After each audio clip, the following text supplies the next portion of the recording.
James Garfield by C.W. Goodyear. Read by C.W. Goodyear. Strive to be a poor hater. James Garfield, our nation's 20th president, is a frequent presence on lists of the most widely forgotten occupants of the White House. There are admittedly good reasons for this. First, Garfield's administration took place in the Gilded Age, an era in which presidents were unexceptional to the point of being tough to tell apart. Furthermore, Garfield was murdered only 6 months into his presidency.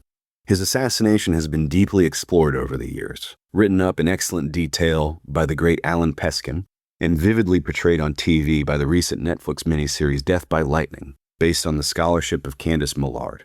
As a result, the one thing many Americans recall about Garfield's tenure in the White House is how it ended. This is especially tragic because in life, Garfield was considered to be one of the most impressive and quietly influential Americans of all time. Despite being born in a log cabin and raised by a single mother, Garfield grew up to be a bona fide American Renaissance man. A congressional leader, Civil War general, Supreme Court attorney, civil rights advocate, polyglot, writer, farmer, and more. He created America's first federal Department of Education, could reportedly write in both Greek and Latin simultaneously, and even authored a proof of the Pythagorean theorem while helping lead Republicans in the House. The truth is, no man ever started so low that accomplished so much in all our history, President Rutherford Hayes would write about Garfield. When Garfield finally won the presidency, though, another facet of his personality inspired the most appreciation from voters. The persistent good vibes Congressman Garfield had managed to sustain in a divided Washington. No man keeps more cordial relations with his political antagonists. No man has warmer or more numerous personal attachments, one reporter wrote. Those traits served as the secret sauce to Garfield's political success. He was certainly not a flawless figure, getting snared in financial scandals, taking a direct role in the relocation of a native tribe in Montana, and even engaging in an extramarital affair. Nevertheless, in a polarized America, Garfield's public record of institutionalism, pragmatic politics, measured rhetoric, and kindness towards congressional foes made his ascent to the White House possible. They also stand as a timely reminder that being ambitious and agreeable are not mutually exclusive, nor politically prohibitive. Growing up in the 1840s on the Western Reserve of Ohio, a stretch of farmland along Lake Erie, Garfield felt possessed by what he described as an urge to stand at least among the first or die. But this drive to excel also went tempered by an equally powerful kind spirit. The young Garfield worked hard to befriend those he beat in the classroom, and seemed to value his classmates' perspective on issues just as much as his own. With this desire to conquer, a friend later remembered of Garfield, there is found the most generous and exultant admiration in the success of another. This proved to be a winning combination. By his late 20s, Garfield was president of a local college while also moonlighting as the youngest state senator in Ohio. An ardent abolitionist, Garfield entered the Union Army determined to help crush the monstrous injustice of human slavery, eventually becoming a major general during the Civil War.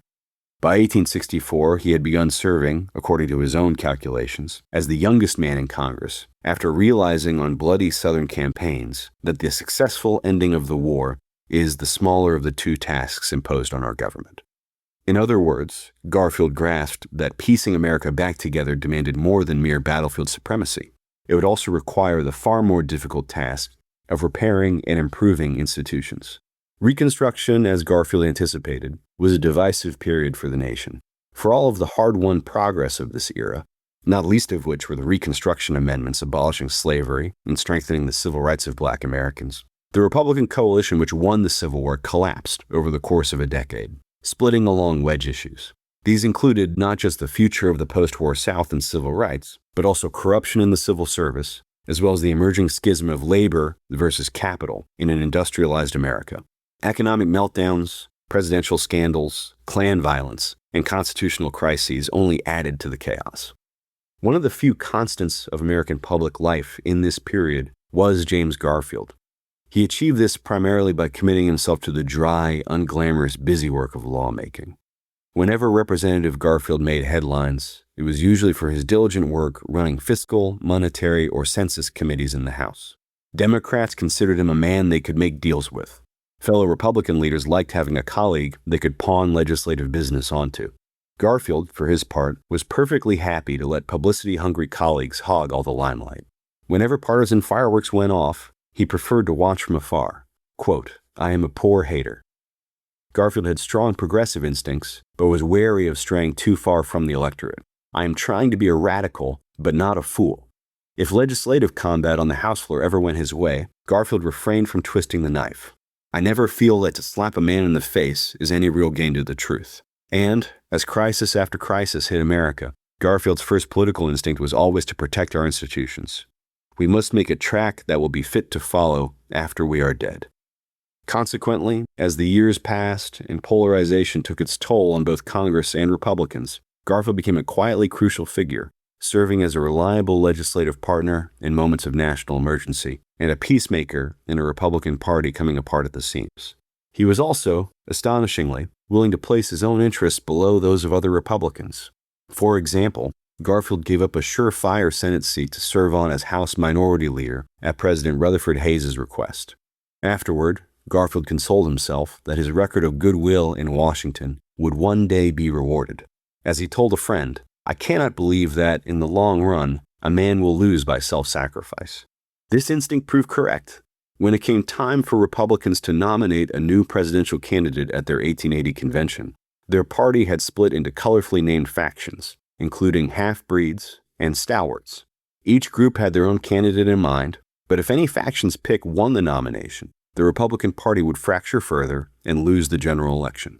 The party needed a more moderate, practical, and likable nominee for voters of all stripes to rally under. And, late in the convention, everybody realized that they knew an amiable Ohioan who could fill this void. Despite not even being a declared candidate, Garfield left the gathering as its presidential pick. The events which followed are too complicated and tragic to fully explore here. In summary, Garfield led a successful presidential campaign by channeling the same inclusive, pragmatic, institutionalist spirit that had driven his career beforehand. After reaching the White House, his attempts to perpetuate that style of politics resulted, indirectly, in his own assassination. But there were some important silver linings to Garfield's sacrifice. It shocked 19th century America back from the precipice of polarized politics. It kickstarted reforms that gradually depoliticized the federal civil service, whose work all Americans continue to benefit from today. It also made a martyr out of the rare American statesman who was almost universally considered a good person. Most importantly, Garfield, a poor hater indeed, left a lasting example of what good-natured, responsible leaders can achieve, especially in tough times.